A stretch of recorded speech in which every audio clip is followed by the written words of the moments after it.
When they first asked me if I wanted to talk to Sean Mirski after he wrote this huge book, right? Amazing. We may dominate the world, ambition, anxiety, and the rise of the American Colossus. I'm going to put that right there. And I'm like, yeah, send it to me. Let me read it. And then I read it. I'm like, holy moly. So this guy's smart. So Sean, I've been doing some research on you. And first of all, let me lower your bar of what you've been going through. You've been talking to some amazingly smart people. I'm not one of them. So just get that right off the bat. And secondly, maybe the most important thing I need to ask you, because he's a lawyer, a foreign policy expert, also a member of the visiting scholar at the Hoover Institute. So this leads to my first question. How many times during college did they go, do you want a Bierski Mirski? Surprisingly infrequently, but I think I would chalk that up to the fact that I went to the University of Chicago, which U.S. News famously ranked dead last on the list of party schools, with the comment that the University of Chicago is where fun goes to die. And so I think at anywhere else at a state school, I certainly would have heard that a lot more, but it was definitely not zero, I'll tell you that. Dude, if you were at my school, that's all you would have heard. Who wants a Mirski? Mirski? We're all in. At the University of Chicago. Okay. Well, you've got to attribute that to your success somehow, because if you were partying, who's to say you would be leading the life you were? I mean, it's, I'll tell you what, if you want to have Mirski Bierski cozies made up, I will more than happily buy a few for the home. So, hey, do you make it out to Stanford often? So I surprisingly don't. I know my title is visiting scholar. I have, in the 5 years that I've been a visiting scholar, visited only once. So don't tell Stanford that. But next time I'm out there, I'm more than happy to look you up. I'm only 45 minutes from Stanford. Done. I got a lot of friends. And so when you get there, it's a date. We're going to have a Bierski Mirski. Sounds good. 8 years. 8 years to write this book. That sounds okay. If I don't live a good life and I die and wake up in hell, it's going to be with the caveat that I have to write a book for 8 years. And I say that as an English lit major. So I've read and I've written, and especially a book that was so dense in a subject matter. And you wrote it brilliantly, by the way. I enjoyed every minute of reading this book. I truly did. But I'm like, I almost felt for you when I was reading it sometimes, going, I can't imagine how much information you had to absorb to be able to come to various theses and conclusions. It was definitely, it definitely took a while to sort of wrap my hands around everything. As I'm sure we'll discuss in a sec, the book itself covers a period of nearly 100 years of U.S. foreign policy. And it's not specific to one country or really even one area. It's focused on the entire Western Hemisphere. And so there was definitely a lot of material. It got, I think, even more complex and involved when I made the decision to look at the primary sources. So there was a lot of time spent in, Library of Congress, National Archives, going through, dusty documents and sort of reading them.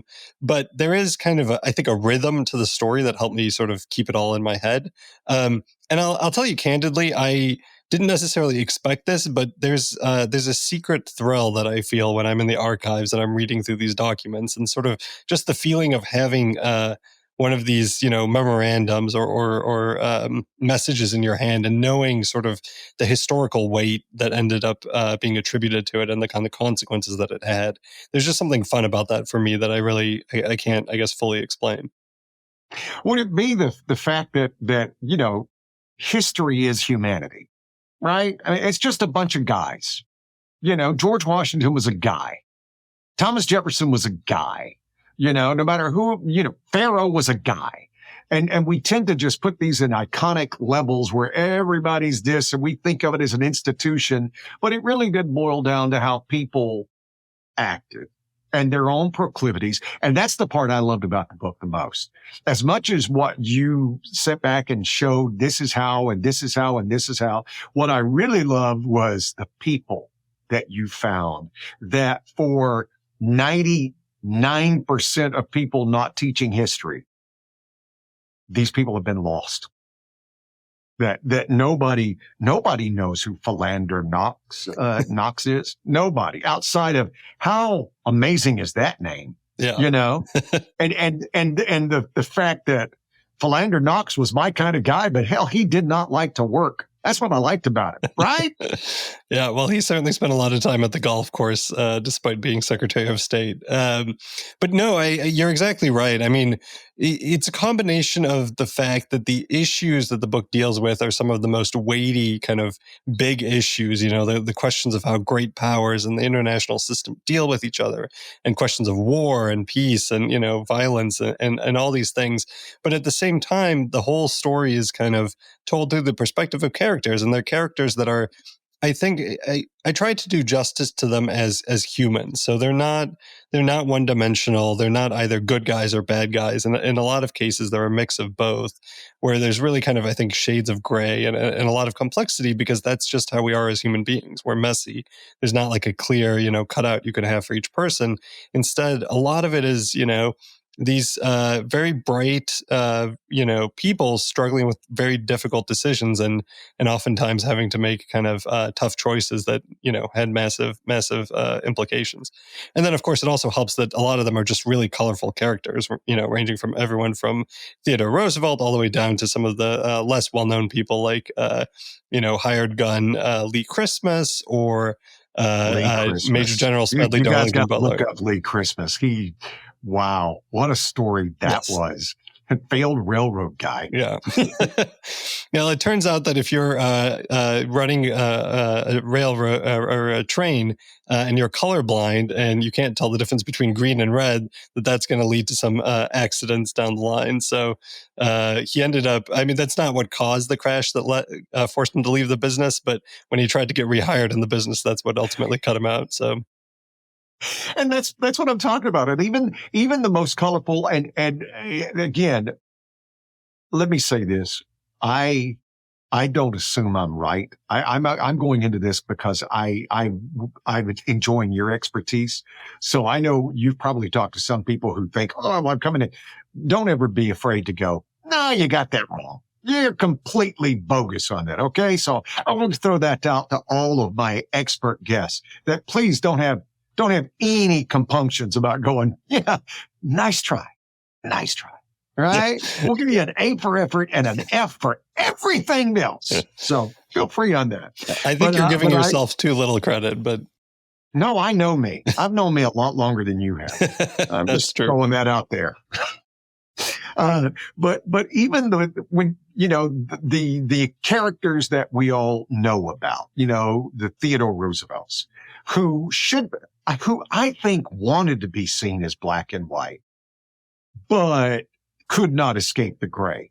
And then everybody else kind of, then you got James G. Blaine, who I think embraced the gray. There was no need for black and white for him whatsoever. And yet everybody, my favorite saying, and my sons and everybody else who ever has dealt with me is, nothing ever turns out the way you think it will, which could be the backup title to this book. That's exactly right. I mean, and such a huge part of this story is just that, you know, U.S. foreign policy had one particular goal. It had one objective. It was trying to accomplish something. But, you know, human beings being the mortal creatures that we are, it just didn't always pan out that way. There were always sort of indirect consequences. There were always things that sort of ended up backfiring or having perverse, incentives that led to bad things happening. And it just ends up, as you know, we were talking about earlier, it just ends up being a messy story, like any story, I think, that deals with humans ultimately has to be. Well, and the best of intentions, you know, we know the road to hell is paved with the best of intentions. And I think, and you make the argument that it wasn't an evil mindset, that I know it's very easy as, and I call you a historian because I don't know what else I would classify you at. I mean, foreign policy, but I think at this point you're a historian.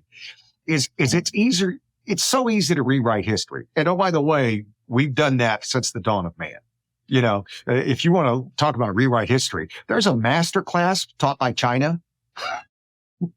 China doesn't even know what things have been invented in China because they would destroy history to rewrite it. and so it's not a new phenomenon, even though we all like to think with the internet, oh, well, but it's always been that way. We've always questioned. And then with hindsight, oh, well, this is what they should have done. Yeah, I mean, that's exactly right. I mean, and so much of it, I think, just boils down to there's this old quote, and I'm going to forget who said it, but we don't see history as it is, we see history as we are. And it just goes to the point that I think for every generation, it's worth sort of revisiting the stories of the past, because there's always going to be things that you sort of discover and new insights you glean by virtue of the fact that you're kind of looking at this history through a new lens that previous generations didn't have, because they were just stuck in a different moment in time. But at the same time, it obviously leads to sort of sense of humility, I think, among historians, to know that there are always going to be other ways of telling the story. And one thing, frankly, that I sort of learned in the course of doing this project is a lot of history out there is not good. It is not, when you start drilling down into footnotes and looking at underlying sources, you sort of start to learn that a lot of popular history, I mean, these authors haven't ever seen the documents they're quoting. They're just quoting another source that quotes another source, and it's a long game of telephone.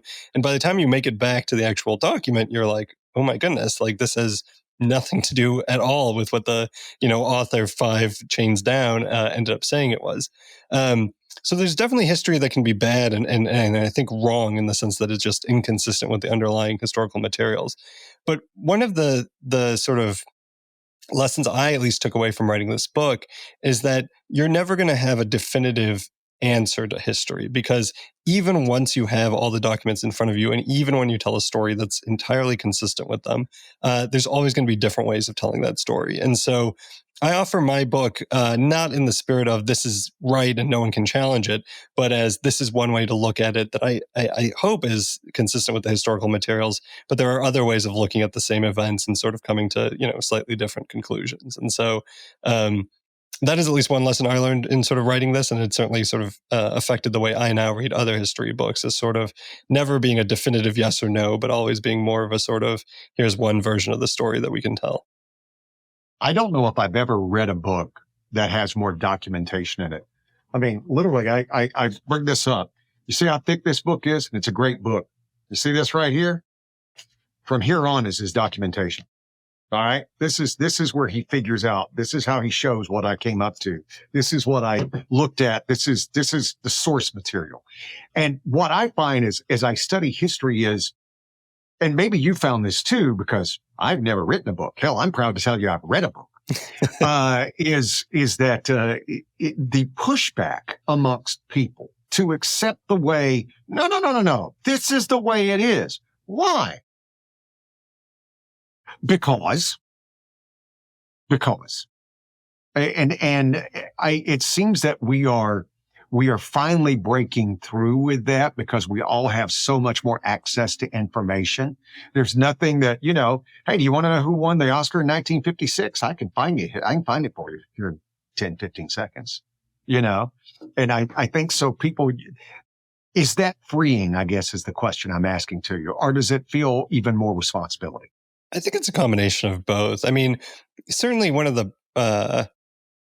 benefits of the sort of internet age, but also one of the big costs, is that everyone has access to information at their fingertips. The problem is you just sort of start drowning in a sea of noise, and it's much harder to find the signal. And so in some ways, if you have an agenda and there's a particular, version of history or current events or whatever that you want to push, you can Google for support and you will find it very, very quickly, because you can have access to all the information.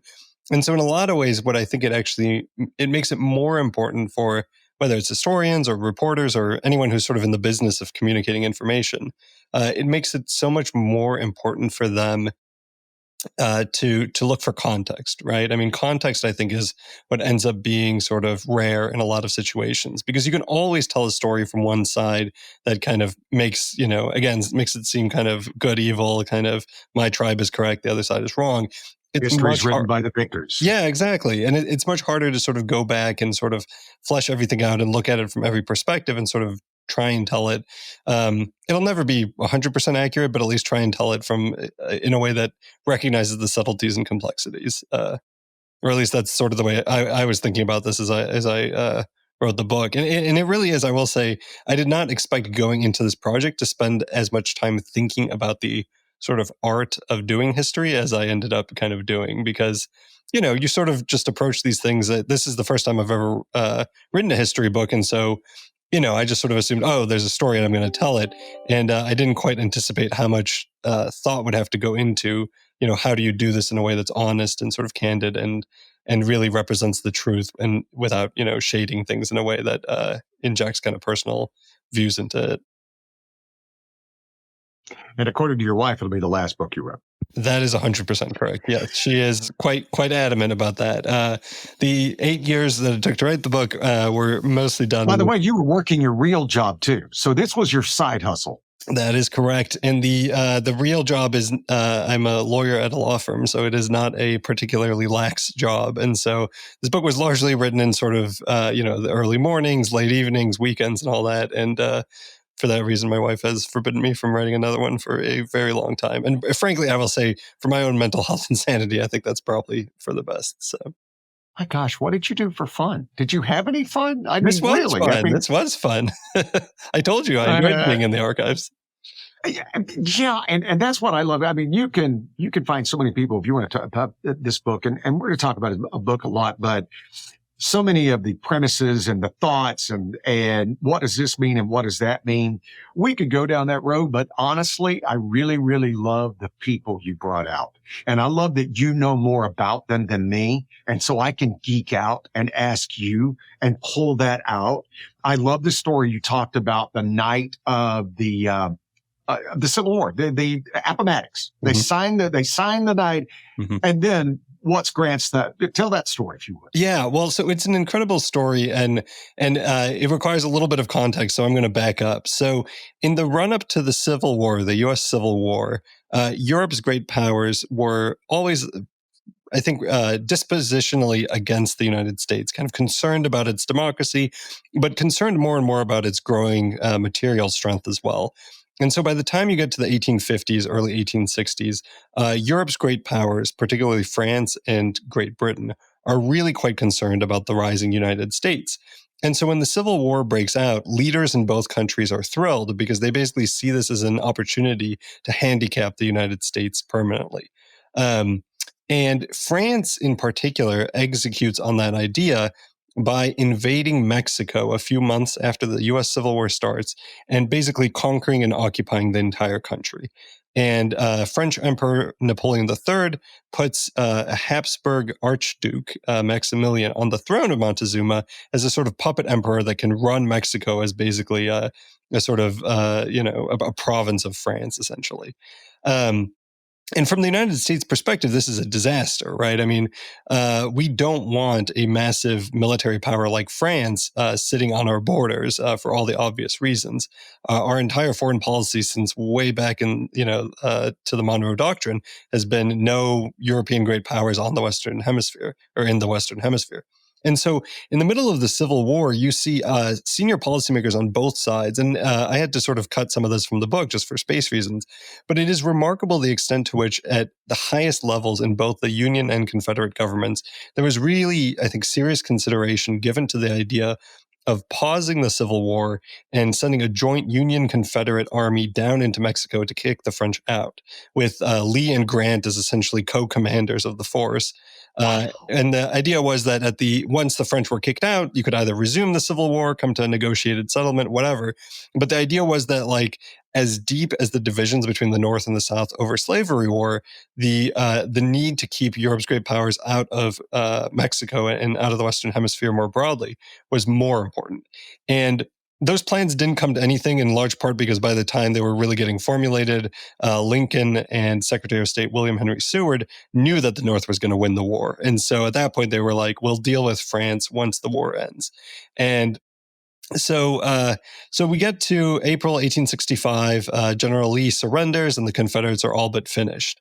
And General Grant at this point, I mean, this has been his entire life. This really is the culmination of his entire life, the moment when he defeats General Lee and essentially ends the Civil War. But he doesn't end up, he's not celebrating, because that night he takes a train back to his headquarters And he is up at, God knows what hour of the morning, and his staff are falling asleep around him. Everyone else is celebrating across the rest of the North. But he basically turns to his staff and he just says very quietly but definitively, on to Mexico. Because for him, he knows that it's not, the Civil War in his mind isn't over yet. The French invasion of Mexico, as he later writes in his memoirs, is really just a part of the exact same conflict. And until the French were kicked out, in his mind, the Civil War hasn't ended. And so, there's this to my mind, it was always sort of a chilling line to kind of have General Grant at such a weighty moment in his personal life and in the history of this country already focused on this next threat. I think just speaks volumes to kind of where he was and where the rest of the country was. And sure enough, I mean, he really executes on that kind of intent when he ends up sending his basically his right-hand man, General Sheridan, Philip Sheridan, down to the border with 50,000 troops. And it's a secret set of instructions, but he basically tells Sheridan, prepare to invade Mexico. And it's a very close call. There's continued debate in Johnson's cabinet throughout the summer of 1865 and the early fall. But really, I mean, at one point, the cabinet essentially authorizes the invasion of Mexico, and it's only because Seward kind of maneuvers them out of it that the full-scale U.S. invasion doesn't occur. Instead, the U.S. just launches this massive proxy war that eventually expels the French and leads to Emperor Maximilian's execution at the hand of Mexican rebels in, I believe, April or May 1867. And so, again, one of these stories that I at least didn't really know kind of going into the research for this book, but it is sort of remarkable to me that there's this massive, set of events taking place outside the U.S. borders during the Civil War that really in a lot of ways ranks right up there with the actual fight itself. See, because that's the kind of stuff I love. This is me nerding out. I love that. I will ask you for a supposition, counselor. If Lincoln had lived, what do you think? Because him and Seward, I think out of everybody on his cabinet, he was most in sync with Seward. That's just my take. Yes, no, that's 100%. Yeah. And it's funny because their relationship was very contentious. Again, the first draft of the Civil War chapter in the book was 25,000 words, which would have been a good quarter or fifth of the final book. So I really had to cut it down to like a fifth of what it originally was. But initially, some of the things I discussed were, Seward was the presumptive Republican nominee for president in 1860. He had been the leader of the Republican Party for ages. Everyone knew that Seward would be the nominee.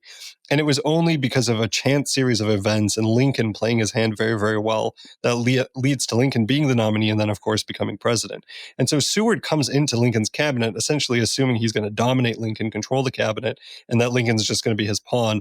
And Lincoln very effectively early on in the relationship sort of puts Seward in his place, but does so in a way that leads Seward and Lincoln to end up becoming essentially really best friends. I mean, they spend their free time together and they're just have one kind of mindset on most of the issues that they're encountering. And so your question about what Lincoln would have done, I think it's exactly right. Lincoln said during the Civil War itself, he famously said one war at a time when he was asked about the French in Mexico. But there's at least some anecdotal evidence that when he was talking to troops, he very much knew that after the Civil War was over, the next U.S. foreign policy objective would be kicking the French out. I do think that, like Seward, he would have recognized that that could be accomplished without the open use of military force. And so I suspect events largely probably would have gone in a sort of similar way that as they eventually did if Lincoln had survived. I just take because I know, he was always looking for a general who would actually fight in the Civil War, right? And that's what he was always looking for, and Grant. And I wondered in Mexico if Lincoln would have lived, if he would have taken the opposite tack, that he would have taken the McClellan, let's just show a zillion soldiers and let's not have them really fight. Let's just show that we have way more than you do. Because it just seems like that would have fallen into, he wanted to be a diplomat when he could be a diplomat. Yeah, and President Lincoln, more than most presidents, he came into office with practically no foreign policy experience, but a huge component of fighting the Civil War was the foreign policy component because, as I mentioned before, the European great powers wanted to intervene in the conflict on the South side in order to essentially break up the United States for good. And so a huge part of the war effort was Lincoln and Seward constantly trying to prevent Great Britain from allying with the Confederates, to prevent France from doing the same. And it was really delicate diplomatic negotiations. And Lincoln very quickly just ends up becoming a master of them. And Seward himself, who had gone into office as sort of this ogre who, was always kind of these high flights of rhetoric and kind of very heated stuff, he comes, he really grows into the office very quickly and ends up becoming one of the best Secretary of States this country's ever had. And certainly as a wartime secretary was just absolutely phenomenal. I mean, he single-handedly, in some ways, save the North from losing the war. There were moments where even Lincoln was prepared to do things that would have almost certainly led to European intervention and almost certainly would have led to the North losing the war. And, sometimes people ask me, having kind of studied this period of history, how contingent is history? I mean, do individual characters really matter, or is this all, trends and overall structures and things like that? And you can really, during the Civil War, point to the influence of Lincoln and Seward and the individual moments where if they had not been there and someone else had, history would have been completely different forever after. So yeah, I couldn't agree more with your take on that. See, I that's the kind of stuff I love. And like I said, the book covers so much ground and so many things, but I really, when I had a chance to talk to you, I'm just like, I wanted to just go down all these people that that I kind of know, some I didn't know at all, but to where I can ask questions about them. And a theme that really during the time you covered in this book, it is amazing how many things were affected by assassination. That's true. I mean, It truly was one of the biggest governmental movers, and maybe it always has been. But in this time, it was amazing. It was amazing to think that people could be assassinated, in that time. I mean, even people were shocked when Lincoln was assassinated. People were shocked when McKinley was assassinated, Garfield. Did they have security? Not really. But it was something that people would think that, well, no, that just can't happen. Right? Yeah, well, and that's, I mean, it really is only after McKinley's assassination that presidents start being more serious about having security details and all that. And, today, trying to get into the White House to, see President Biden, you have to go through, untold layers of security and all that. Back in, like Lincoln's day, for instance, I mean, you literally had strangers walking in and out of the White House and like in and out of the antechamber to Lincoln's office, because it was always sort of understood that's the way that the president should be. He should be accessible to the public because that's just part of who he is. It's part of the role of the office to sort of make yourself accessible, because we are, after all, this democracy. And so you don't want a president that's, closeted behind, multiple rows of security. Obviously, once presidents start getting knocked off in a sort of systematic way, the calculus, I think, changes a little bit, but it really is true. And you mentioned Lincoln, Garfield, and McKinley, and in the book, all three assassinations, you're right, are turning points. But then even outside the country, assassinations end up being really important in the way that the U.S.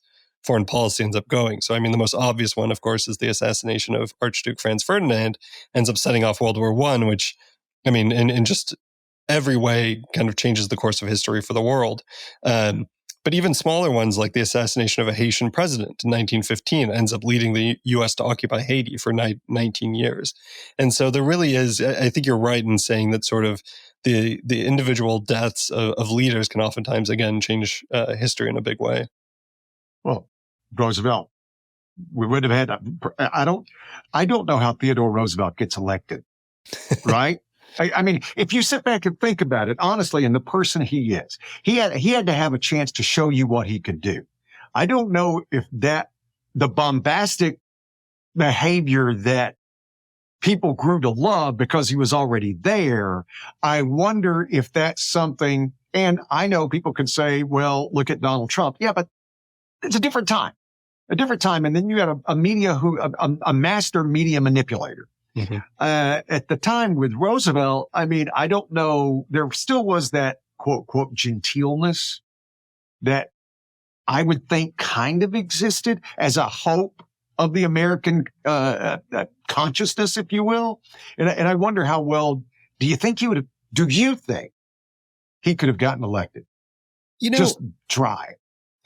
do. I think he certainly had this sort of bombastic side of him. There's this one of the kind of preeminent comedians at the time, or I guess people doing satire might be a better way of putting it.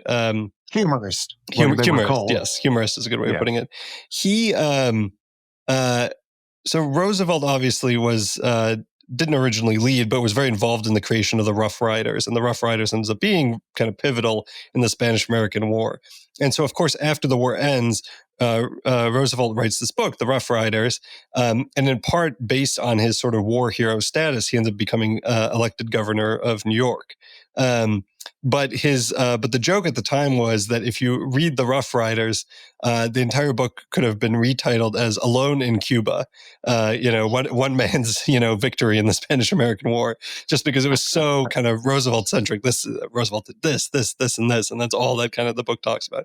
So he definitely had that sort of self-centered kind of side. But he was also, the man is, I think it's almost impossible for anyone to sort of really get to know Theodore Roosevelt and not in some ways love him, because there are many aspects of his character that are problematic. No doubt about that.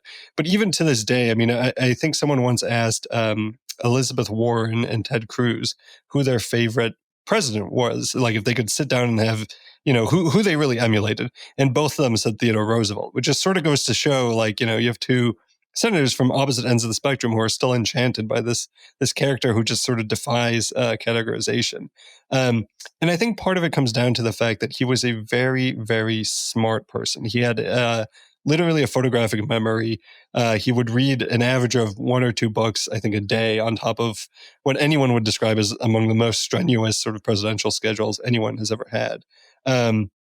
He, again, there's this anecdote I had to cut out of the book for space reasons, but he, in the 1880s, when he ends up going out west to the Badlands to sort of recuperate from some emotional losses, he's holed up in this cabin in the middle of a winter storm with 2 of his aides. And when they come out of the storm, they realize that their boats have been stolen. Someone in the middle of the storm came out, grabbed the boats, and essentially took them downstream.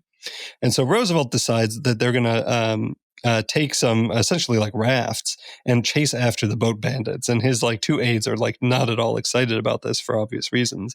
But they eventually end up catching up with the bandits. They ambush them and at gunpoint essentially tie them up. But now the problem is that the boats which have been recovered, they can only be taken downstream because in just sort of the conditions of the time, you couldn't go upstream. And so the 2 aides are in charge of taking the boats downstream. And so they do that. Roosevelt alone walks these boat bandits at gunpoint, something like 50, 100 miles to the nearest sheriff's station to turn them into the law, right? And on its own, it's a great story. But the best part of it is that in the middle of it, he's reading Tolstoy. He reads, it's not War and Peace, I think it's Anna Karenina. He reads the entire book during this episode. And at the end of it, writes a book review to his sister where he's like, it's an all right book, blah, blah, blah. But it just sort of goes to show that in the middle of what is the most action-packed moment for anyone else, he's still reading, great Russian literature because that's just who he is. And so he does have this bombastic reputation, but he also has this deeply intellectual side of him. And it's not a sort of ivory tower intellectualism. It's very much a sort of street smarts kind of politician's intelligence. And, he knows how to present himself. And so I do think if McKinley had lived, it's an interesting question of whether Roosevelt would have run in 1904 and what that would have looked like. But certainly it became much easier for Roosevelt once he, entered into office after McKinley's assassination.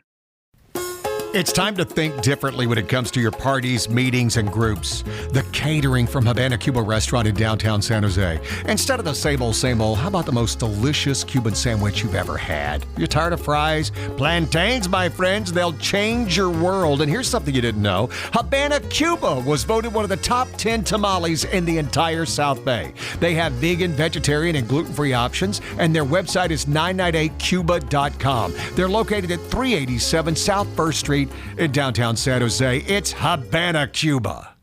Let's talk relationships. Scary, huh? My friend Stephanie Flood can help. She's offering a video series that'll help you reconnect. You can do it by yourself or together. Shows a kinder and gentler way of interacting with your partner, and that can lead to them responding the same way. And Steph is offering a 100% money-back guarantee if you follow the steps and it doesn't improve the lines of communication. That's not all. Go to afloodoflove.com today, enter the promo code Gary to get a 20% discount off the video series. It's afloodoflove.com. I'm always fascinated. I've always been fascinated by the men who became president, right? I mean, because it's a singular, solitary event that you are entering into history, right? And everybody had something, but it gets lost. It gets lost to what it is, and we all think that, oh, well, this, that. Well, the truth of it is, if Warren G. Harding was alive today, he'd be a formidable politician. He knew how to relate to people. He had his scandals. Nothing new. We've had scandals the entire time of this country. Matter of fact, show yourself, have some fun. Just study the scandals of the presidency, and it'll start a lot sooner than you think. But because we do have such a thing about like the Monroe Doctrine and President Monroe, I read this one thing about President Monroe that said he may have been the most handsome president we ever had. That he was like 6 foot tall or something. And he went on the Goodwill tour where he talking about presidential security, him and a horse. And everybody talked about how he was just beautiful. You would just stand in front of him and just go, He was a beautiful soul, but he was just a beautiful man. Right? I hadn't heard that, but I mean, Monroe is an interesting character because so much of his professional career was really a series of failures, not in any big way, but sort of he was never, there's some, especially of the, among the founders. I mean, there's just so many great men who really just like would have been towering figures in any age. And Monroe is actually kind of one of those second raters who, he's there for a lot of things, but he never really distinguishes himself and all that. And he sort of ends up in the presidency almost by accident. And even the Monroe Doctrine, I mean, obviously it's his name because he was president and he's the one who gave the State of the Union message that had the Monroe Doctrine. But John Quincy Adams is his Secretary of State, and he's the one who ghostwrites that part of the message. And so, even that is not really Monroe's. It's really more accurately probably described as the Adams Doctrine. Which goes back to my supposition, the fact that he was a very handsome man. If you're John Adams and you fail a lot, nobody's ever described John Adams as a handsome man, right? Yeah. So if you're John Adams or if you're James Madison, a very small little guy, if you don't have that thing, where they've done studies recently that the more handsome you are, the more beautiful you are, the more chances you get. The more access to success you're allowed. And that kind of falls into what you were saying. You came in and said Monroe kind of failed a lot, but you just kept going. People going, yeah, but look at it. That might well John be part Adams, of it. boy, you better be good from the start because you got one chance there, Potbelly. Yeah, but there might be something to that for sure. Well, it's just interesting. More of those characters, and I glanced off James G. Blaine. Mm-hmm. What would have he ran for president? Was it more than once? I think 3 times, if I'm remembering correctly. 3 times. He was only the Republican nominee once in 1884. And I mean, Blaine, I guess to step back. So after Lincoln dies, James G. Blaine is essentially the undisputed leader of the Republican Party for the starting in essentially the 1870s and all the way up through the early 1890s. I mean, he is just the most important Republican politician between Lincoln and Roosevelt, absolutely central figure of the time. Everyone either loved him or hated him. He was just the most polarizing person you could imagine.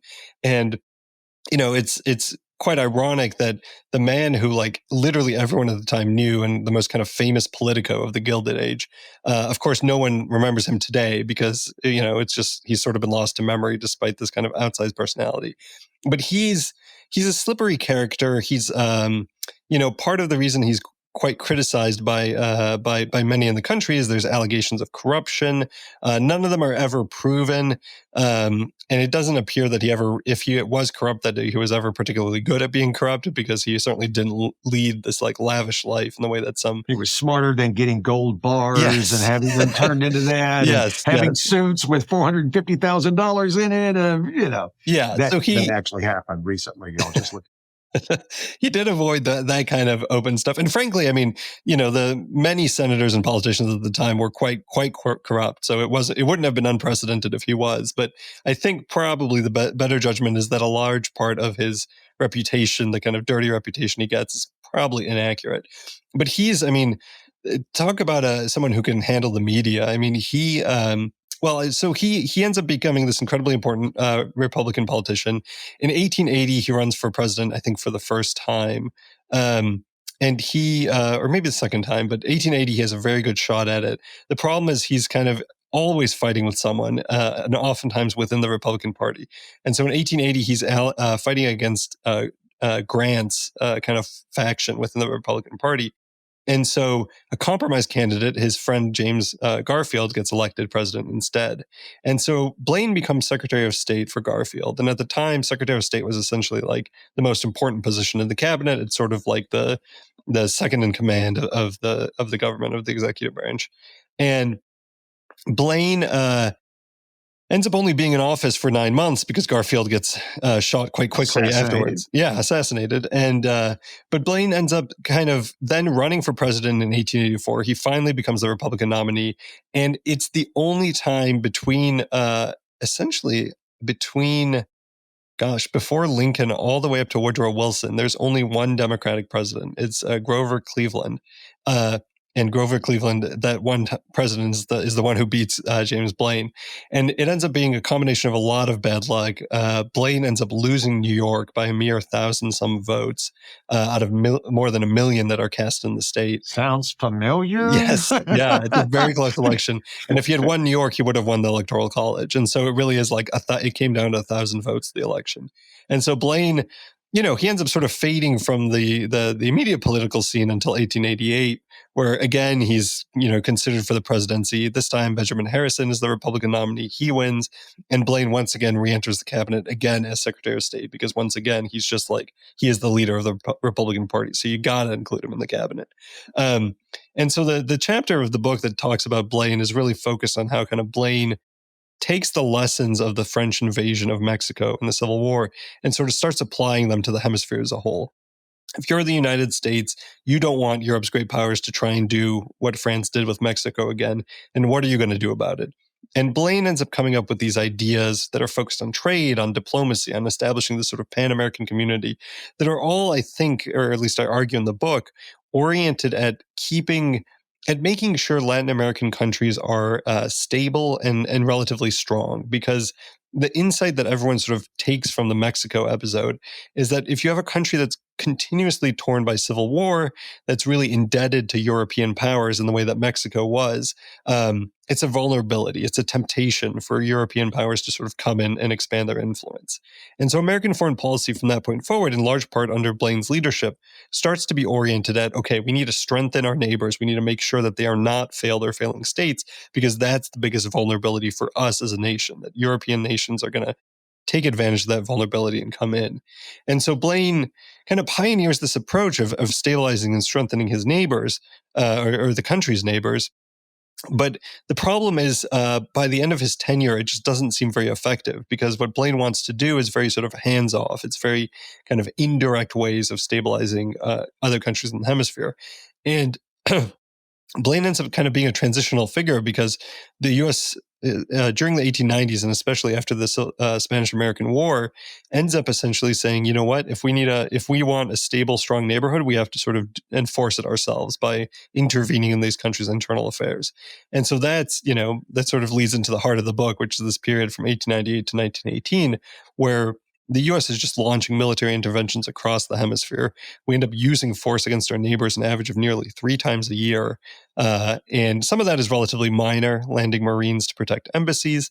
Some of that, like during civil wars or revolutions, but some of that is quite major. It's annexing countries, it's establishing protectorates, it's seizing control of countries' customs and other internal revenues. It's occupying countries, it's launching counterinsurgencies. I mean, just a really, really kind of bloody 2 decades in American foreign policy. All, at least I argue, in the frame of kind of this great power competition that the U.S. is experiencing with Europe. But Blaine is kind of, as I said, the entry point for that kind of story.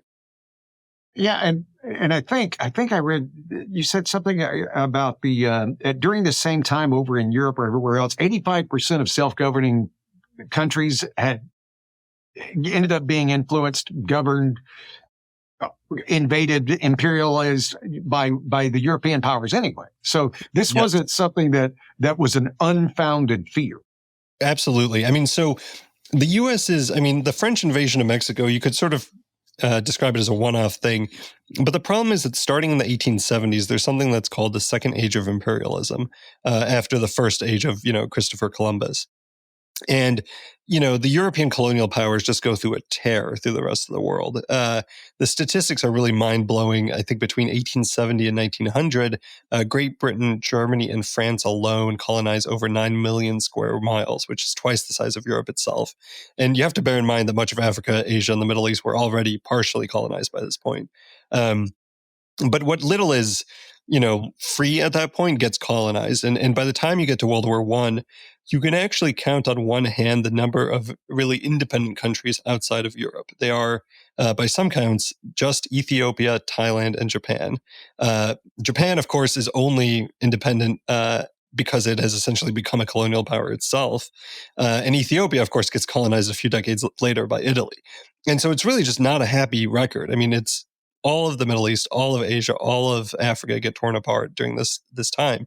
And by the time you get to World War II or World War I, the statistic you're mentioning is that 85% of the world was under the control of colonial powers, of the Earth's landmass, I should say. And that 15% that's not is largely Latin America. It's largely the Western Hemisphere. And so U.S. policymakers during this period were just terrified that Latin America was next on the menu. And particularly in the 1890s, when the European powers start running out of other places to colonize, there's this concern that some of them, and particularly that Germany, are going to look to Latin America as sort of their next meal. And we now know from looking at German records that is, in fact, exactly what the Kaiser wanted to do. I mean, he was writing these marginalia on his kind of internal state papers, where he basically is talking about how, Germany needs South America and that how it will be a German kind of possession and all that. And so I think in a lot of ways, the Americans' fear of kind of European expansion into the Western Hemisphere was a very serious one. And kind of commensurate with that seriousness, the United States really starts ramping up its commitment to the Monroe Doctrine and what it's willing to do to make sure that kind of eventuality doesn't come to pass. I know nobody likes to make judgment calls, and this is a judgment call entirely of my own. Not to impugn you by this at all, but it's very hard, and let's discount today, right? But it's very hard to include Germany all the way through 1946 without looking at it and seeing evil intent. I mean, that's just me. We can sit back and go, well, every country, yeah, but Germany was taken to the next level, at least to me. The other ones, and that's not to excuse other people and things like that, but it just seemed now that we're having access to a lot of these records, and now we can look back and see what they were doing. Yeah, Germany. Woo, Germany. We should have seen that coming all along, it seems. Yeah, well, it goes to, I think, I forget who made this point, but, during World War II, you have to know you're the bad guy when you have a skull on your uniform. Like, that's part of your uniform, right? I mean, it's not a good sign for you if that's the kind of situation you find yourself in. So, no, I mean, there's definitely truth to that. And I mean, one of the points I make in the book is that foreign policy and international affairs, it's never black and white, or it's rarely black and white. It's oftentimes kind of a gray, there's good guys and bad guys on both sides. Nazi Germany is kind of an easy counterexample where it really is whatever kind of mistakes the Allies might have made during the World War II. It's not hard to characterize that as ultimately a battle between good and evil. But I will say, I mean, look, to Germany's in Germany's defense, I guess I'll say that part of the challenge that Germany faced is that during the 1870s, I mean, that was when Germany became a country, right? I mean, it was very late to great power status in Europe. And so by the time you get to the 1890s, as I mentioned before, France and Great Britain, they've had these massive colonial empires for ages. Russia's always had its empire. And from Germany's perspective, there's a sort of, well, we're late to the game, and it's sort of unfair that you all got to, have colonies and colonize the world, and now we're being left out of the cold. So surely it's our turn to sort of to get, a share of the riches. And so a large part of what's motivating German leaders during this time is this perceived need to sort of compete with their neighbors and to sort of build up the kind of colonial empires that they think they need for their security. And so that's a huge part of what's driving Germany into China. It's a huge part of what leads Germany to provoke a number of crises, in the Middle East and Africa. But it also, of course, dovetails with sort of racist ideology on the part of German leaders, as well as a sort of broader kind of militarism that I think, certainly from today's perspective, it's very easy to kind of say, well, that's not exactly what it doesn't look good in retrospect, I guess would be a good way of putting it. Yeah, it is problematic. Let's just say that and leave that there. They went down paths that nobody else ever saw. But there's so much in this book, and obviously we're not going to cover everything in an hour. But I didn't want to, because I just wanted to be able to just nerd out with you. I've said over and over again.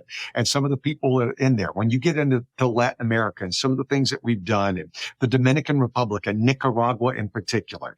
And there is a legendary name in the U.S. Marine Corps that nobody outside of the Marine Corps knows. And when you say it, it makes you giggle, because who the hell names their child Smedley? But Smedley Darlington Butler was, at the risk of my language, and I try not to have bad language, but he was the quintessential badass. Yeah, that is a good. I don't think my publisher would have let me get away with putting it that way, but I think that's right. If you need a blurb on the next one, trust me, throw me in. I'll go with it. When you write the book on Smedley, I'll go quintessential badass. I'm in. Yeah. Well, he comes from kind of not a background where you would expect that to be his ultimate kind of his ultimate label, because he's born to a Quaker family in Pennsylvania. But when the Spanish-American War starts in 1898, he's, I think, something like 16 or 17. He's underage, but he pretends he's a little bit older than he is. He joins the Marines, and immediately he's taking sniper fire on the hills of Guantanamo. And so right off the bat, I mean, he's in the Marines, and that's going to be the rest of his life. And he get the tattoo, right? He tattoos the famous Marine emblem all over his chest, and ends up writing, I think, in his autobiography, that nothing but skinning is going to remove it, because he is it's such a part of who he is. And unlike today, that was a rarity. Yeah. You didn't have a lot of big body tattoos. Oh yeah. Today we hear that today and go, oh, cool. Not at that time.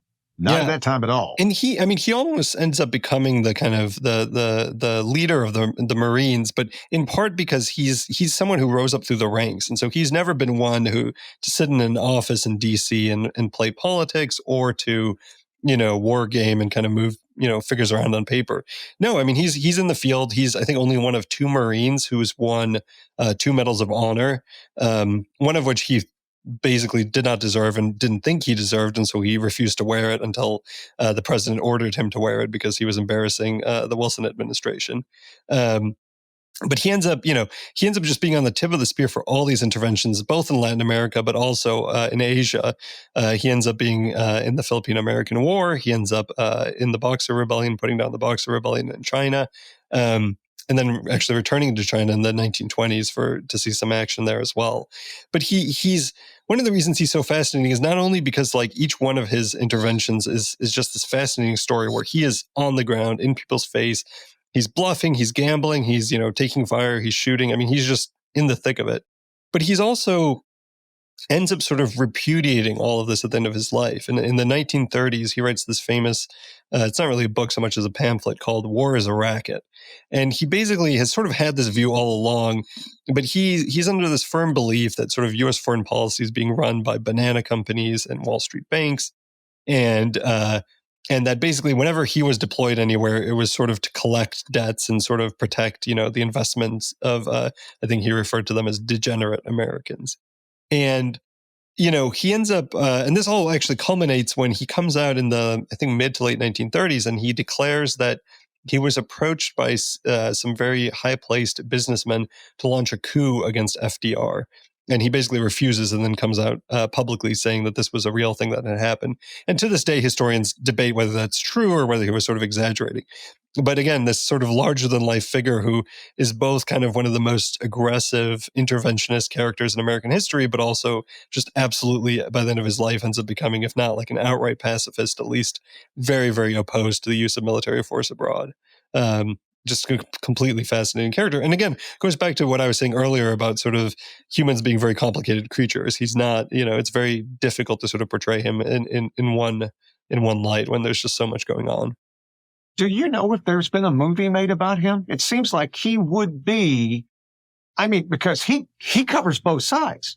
No matter what side you're on, he's on both sides. He's there to fight for his country. He's there to do the dirty work. He's there and he's not asking his men to do something that he doesn't want to do, which earns him the right to come back and go, hey, y'all, this ain't right. This ain't right, and he doesn't do it his pacifism is not pacifist. Yes. No, right? He's out on the circuit making the case. He is still in your face. If I got the feeling if Roosevelt could have really been the warrior he wanted to be, he would have been Smedley Butler. Yeah. Yes. And, I can't remember if there's been a movie made. At least there hasn't been one recently. And, could easily be Christopher Nolan's next biopic because, what a fascinating story. There's of course, always kind of challenges, especially with a character like him, because he ends up, he's very involved in the occupation of Haiti by the United States. He ends up running the kind of Haitian police force. And, as kind of, it's not surprising. I think every figure during this time was racist to one extent or another, but Smedley, perhaps more than most, certainly has that as kind of part of his character. And then, of course, his entire life's trajectory sort of finishes in an uncomfortable place because he ends up opposing U.S. Entry into World War II. He's very much part of the Charles Lindbergh America Firsters, who basically, as he said, war is all a racket, and he doesn't make an exception for fighting Nazis. And so, kind of history, I think, in that sense, it's a more complicated story than this kind of, in a lot of ways, he was always on the wrong side of the kind of day's debates, right? He ends up sort of intervening when it's a bad idea, but then opposing intervention when, at least from our perspective, a century later, it was a good idea. And so there's, again, just that kind of incredible complexity, which makes him such a fun character. Just seems like at some point somebody would have made that movie and cast Tommy Lee Jones. I think that would actually be a really good casting. Yeah. That's what I'm saying. He just seems like he has all of that side to him. And if you're going to cast the movies of history, see, when we do our next episode, look at me being presumptuous. When we do our next episode, Sean, you and I are going to cast the actors for all of history. Well, I'll tell you what, if you get a movie deal for the book, I can make sure you have some involvement in choosing the casting because I know people. Yeah. I know people. And again, I've done research on you and deep dives and stuff like that. And you've spent so much time talking about the conclusions of the book and they're brilliant and everything like that. And so those people are out there. And again, I'd love to have you back on at some point. I know you're a very busy man, but it would be a disservice if I did not say the parallels you draw today between now and China, between us and China and the Monroe Doctrine and the China Doctrine, and your the quote about Xi Jinping, that's what you say it, right? Xi Jinping. Xi Jinping. Yeah. Look, the guy from South Alabama mispronounced a Chinese name. Shocking. Shocking. But I mean, there are parallels in the what way, and how do you express that? Yeah, well, and so I should say that part of my motivation for writing the book was very much China, as I sort of, I think, hint at least in the acknowledgments to the book. People have or historians have long made the point that rising powers tend to be aggressive and expansionist. And I think the historical record just absolutely bears that out. You see, rising powers all across history kind of doing very aggressive things, invading their neighbors, that sort of thing. And I think, the question of whether China is going to follow that trend is in a lot of ways the kind of $1 trillion question for the 21st century, because when great powers and especially rising powers act aggressive, I mean, it changes the course of human history. It can lead to world war. I mean, in ways that just affect every single person's life on this entire planet. And so knowing what China's going to do next and what it's going to be incentivized to do next, I think is huge. And so frankly, that's the main reason I wrote the book, to sort of look at the example of the United States and say, well, are there any lessons we can draw, right? And it's a very different country. It's a very different time period. A lot has changed. But in the conclusion of the book, I do sort of make the argument that there's a lot of similarities between the way that the United States rose and what China is attempting to do today. And so you mentioned the kind of the Monroe Doctrine analogy, and I think that's a huge part of it. The United States in 1823 says, we're going to be the only great power in the Western Hemisphere, and this is not quite said openly, but the sort of subtext is European great powers, not only can you not expand back into the Western Hemisphere, but we are going to systematically eliminate you from the hemisphere. And in 2014, almost 2 centuries later, Xi Jinping makes this speech in Central Asia where he basically says the same thing about Asia and China. And he basically says, look, the problems of Asia are to be solved by the people of Asia. And it was a not so subtle reference to, the United States, this is not your region, get out. And I do think that China, more and more of its foreign policy is sort of oriented at expelling the United States from East Asia and sort of making sure that China is the dominant power there. And many of the kind of ways in which we created a sphere of influence, I think China is now trying to replicate. And so the book's conclusion, not to, I guess, give it all away, talks a little bit about some of the kind of parallels that we can draw and some of the lessons we can learn as we start thinking about how to kind of compete with China and in a lot of ways to prevent it from doing what we successfully did. See, it's time to update the Monroe Doctrine. Maybe on that. We have to figure out a brand new world and everything else that goes with that.